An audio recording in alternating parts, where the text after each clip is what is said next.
It is my honor to represent Prime Minister Narendra Modi at the BRICS Outreach segment. I convey his greetings to all of you. Let me join colleagues in thanking President Vladimir Putin for the excellent arrangements and the warm hospitality. Excellencies, we face the paradox that even as forces of change have advanced, some long-standing issues have only become more complex. On the one hand, there is the steady diversification of production and consumption. Nations that attained independence from colonialism have accelerated their development and socio-economic progress. New capabilities emerged, facilitating the harnessing of more talent. This economic, political, and cultural rebalancing has now reached a point where we can contemplate real multipolarity.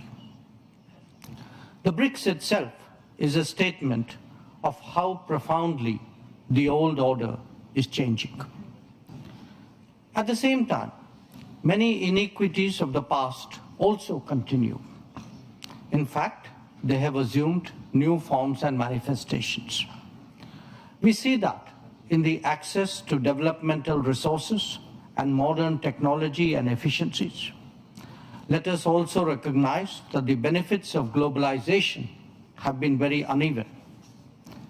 Adding to all that, the COVID pandemic and multiple conflicts have aggravated the burdens borne by the global South.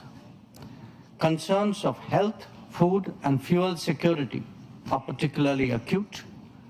The summit of the future underlined that the world is in real danger of falling significantly behind in realizing SDG targets. How do we reconcile this contradiction and ensure that the benefits of change reach those who are currently left behind? How do we create a more equitable global order?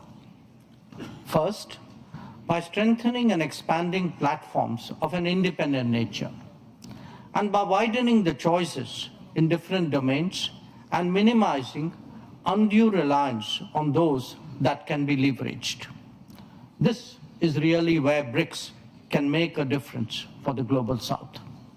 Second, by reforming established institutions and mechanisms, especially the UN Security Council in the permanent and the non-permanent categories. So too, the multilateral development banks, whose working procedures are just as outdated as that of the UN. India initiated an effort during its G20 presidency, and we are glad to see that Brazil is taking it forward. Third, by democratizing the global economy through creating more production hubs. The COVID experience is a sharp reminder of the need for more resilient, redundant, and shorter supply chains. For essential needs, every region legitimately aspires to create their own production capabilities. Fourth, by correcting distortions in global infrastructure that are a legacy from the colonial era. The world urgently needs more connectivity options that enhance logistics and mitigate risks. This must be a collective endeavor for common good with utmost respect for territorial integrity and sovereignty. And fifth, by sharing experiences and new initiatives. India's digital public infrastructure, its unified payment interface, the Gati Shakti infrastructure all hold a larger relevance.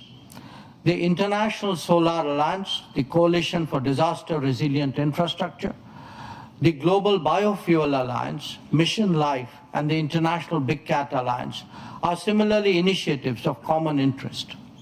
As a first responder, be it for natural calamities, health emergencies, or economic crisis, we seek to do our fair share. Excellencies, addressing conflicts and tensions effectively is a particular need of the day. Prime Minister Modi has emphasized that this is not an era of war. Disputes and differences must be settled by dialogue and diplomacy. Agreements, once reached, must be scrupulously respected.